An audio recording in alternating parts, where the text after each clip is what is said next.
Well, for more, we can bring in our international affairs editor, Armen, Georgian. Armen, infections in schools have been a big concern for the government recently. What is the new health protocol that's coming into effect this Monday as regards schools in France?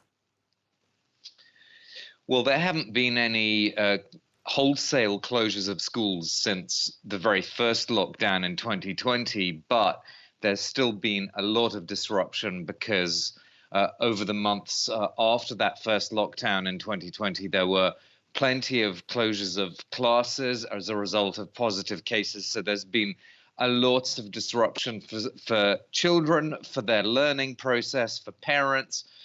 What about, for example, single parents that couldn't arrange for childcare or who couldn't do their jobs from home? So having to look after a child during term time, all this has been very difficult. And a lot of parents across the country have been on edge for a long time now, really, since the start of this pandemic. So the new testing rules really allow contact cases of a child that's tested positive to come back to school earlier than before. That's to say, from their first negative test. So it's a way of trying to keep things going, to keep schools running, and it mirrors what's going to be done in workplaces as well. We'll talk about that in a moment.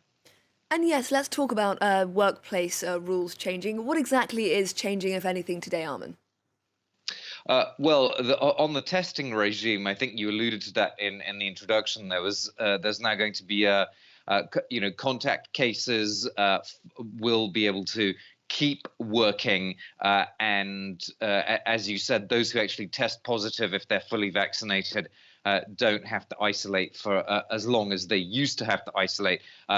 Contact cases will, provided that they're fully vaccinated, will be able to keep coming into work, but they just have to test a few times to make sure that they're still negative a few days after they become a contact case.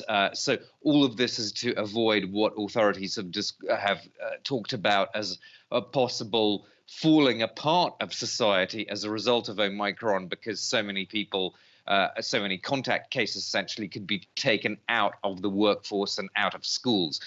So this whole testing regime is really designed to avoid that happening, both in schools and in the workplace. Also in the workplace, working from home is now obligatory. The government has brought in measures to say it's got to be at least 3 days a week, 4 days a week if possible, and there are even fines for companies that don't comply with that. But for the time being, Armen, still no planned curfew and no planned new lockdown. Well, this is what the government keeps, saying that France is different from the Netherlands or Belgium or other countries Austria, where restrictions have been put into place despite having relatively high vaccination rates in those other countries. So the French government is insisting on a kind of French exception, if you will, and really trying to put their gambling, in a sense, on this health pass becoming a vaccine pass on the January the 15th. It could actually be brought in as early as the 15th of January, and really betting everything on that. But obviously, it's a gamble in the sense that that there's absolutely no guarantee that a more coercive measure like the vaccine pass will actually convince the roughly 5 million unvaccinated people in France to get vaccinated. And even if a few of them do change their minds,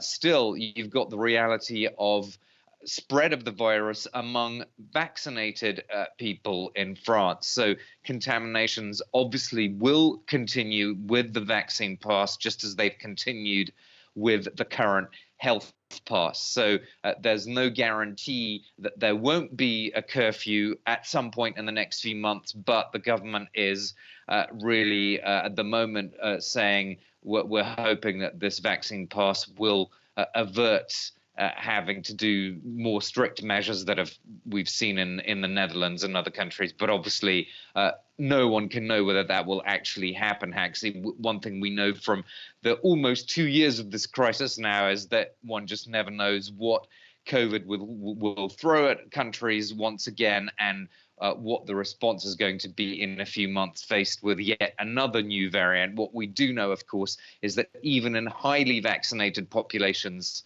that doesn't actually deal with the problem of variants coming in from outside, from other countries that are not in Europe, and throwing up an entirely new situation for authorities to have to deal with. Armen, Georgian, thank you very much.